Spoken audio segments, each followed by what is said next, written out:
It's BBC Radio Kent Breakfast with Maggie and Steve. Good morning, 6 minutes past 7. Now, the RSPCA investigated nearly 5,500 complaints of animal cruelty in Kent last year, according to new figures that are released today by the charity. So that's a slight rise on the previous year. The Labour MP Anna Turley is campaigning for tougher sentences for offenders, and Denise Dawes is from the Last Chance Animal Rescue Centre in Edenbridge, and they join me now. Anna, if I could ask you first of all, you're after tougher sentencing. What's this situation like at the moment? What are the current sentences like for animal cruelty? Good morning, hi. Well, I'm afraid they're terribly out of date. The law actually hasn't changed since 1911, would you believe? And the maximum sentence for any form of animal cruelty is just 6 months, which of course means only 3 months in prison. And so I'm trying to change the law because I had a horrendous case in my constituency of 2 young men who abused their pet bulldog. A horrific case. They threw it down the stairs, they jumped on it, it's vile, and they filmed themselves doing it just to make it even worse. And they received just an electronic tag and a £300 fine. And my community obviously was absolutely outraged, as I'm sure many of your listeners would have been if they heard about the case at the time. And I realised then that the law had to change. And the more research I did, the more horrified I was at the lenient sentences that were being given. And the punishment certainly wasn't fitting the crime, and there was absolutely no deterrent at all. So I'm determined to try and raise the maximum sentence to 5 years in prison, which still doesn't sound like an awful lot of some of these cases, but it's a huge improvement on just 6 months. Is there any evidence that tougher sentences would change behaviour? It's an important part of the deal. I mean, it's important to send out a message to people that we take this as a serious crime. Part of the problem at the moment is that people just think they can get away with this because it's just an animal. And so firstly, obviously, we've got to send out a message to people that these are innocent, feeling, sentient beings, and it's wrong to do it in the first place. But secondly, there's a huge amount of evidence now which links abuse of animals and propensity to domestic violence or abuse of children or people. So it's a real sort of indicator that people are often involved in other forms of crime. So it's really important that we take it seriously, that people report it, and I was delighted to hear those figures, that more people are reporting things to the RSPCA. But we've got to make sure that once people are reporting it, the criminal justice system can kick in and make sure that the sentences fit the crime. So that's how you're reading it today. You think it's an increase in number of cases being reported rather than increase in number of cases? I hope so. I've got no way of knowing, I'm afraid, but this is welcome. The shocking thing about my case was that it only came to light 2 years after the incident, when the chip from a mobile phone was found on a supermarket floor and the abuse was discovered by a stranger. So my fear has always been, what is happening behind closed doors? How many more of these incidents are happening that never ever come to light? And the vet didn't discover anything because the abuse was well hidden. So I'm glad people are reporting them, and I hope it is a sign of people taking this more seriously rather than a sign that there's an increase in incidents. So you want to get the law changed. What are you doing to get that law changed? What do you need to do? So, well, last November I slept out overnight in Parliament, which is a bizarre thing you have to do if you want to get in the queue to get a slot for what's called a private member's bill. And my bill had what's called a second reading on the 24th of February.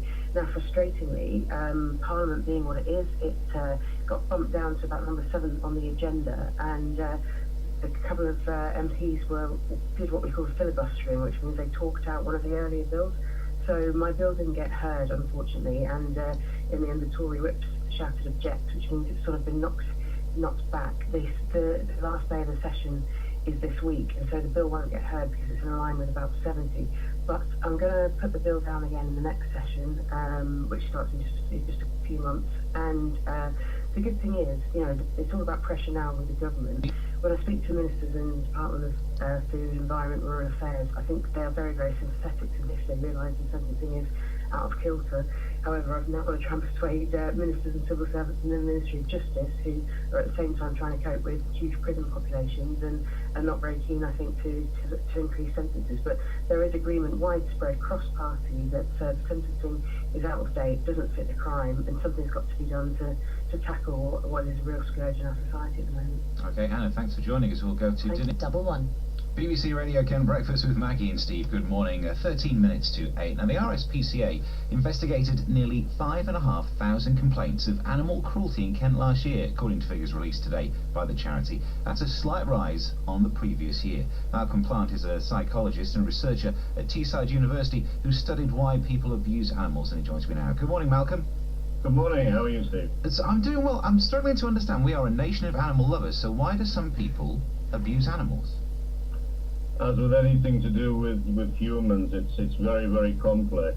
In the UK and Europe, we're something like 30 years behind the USA. They've been conducting research into this, and if the listener would look at the Making the Link website, we've got something like a bibliography with something like 1,000 articles about research into this, connecting animal abuse with interhuman aggression, typically child abuse, domestic violence, or elder abuse. Now, we run a study program in Eastern Europe.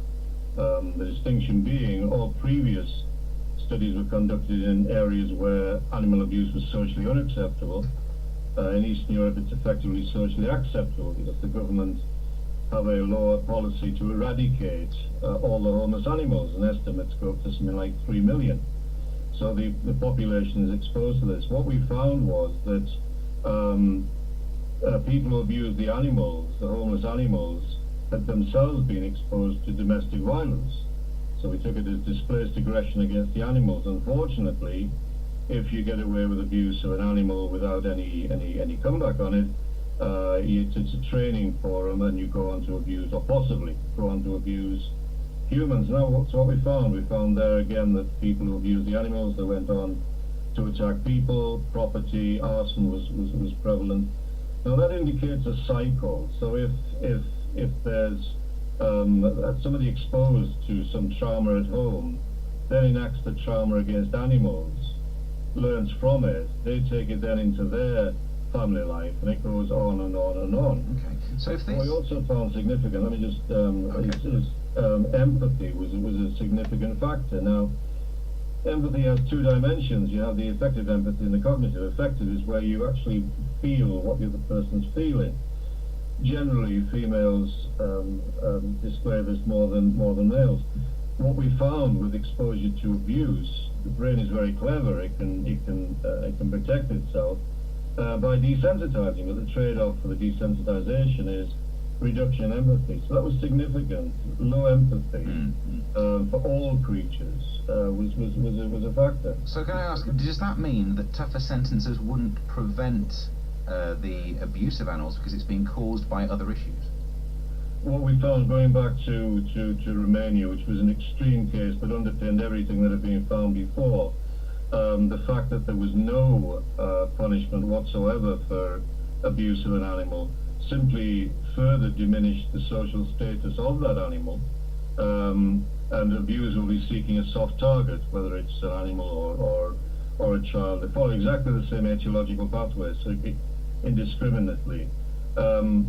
So by having no punishment, it effectively passively encouraged abuse of an animal, which, as we're saying, potentially acts as a training ground for aggression against humans. So we can learn lessons from that by increasing punishment. We won't ever prevent 100% of people from abusing animals, or indeed human abuse, but it can diminish that by raising the social status of the animals. Okay, thank you very much for that. It's Malcolm Plant, a researcher at Teesside University. Just after 8 will be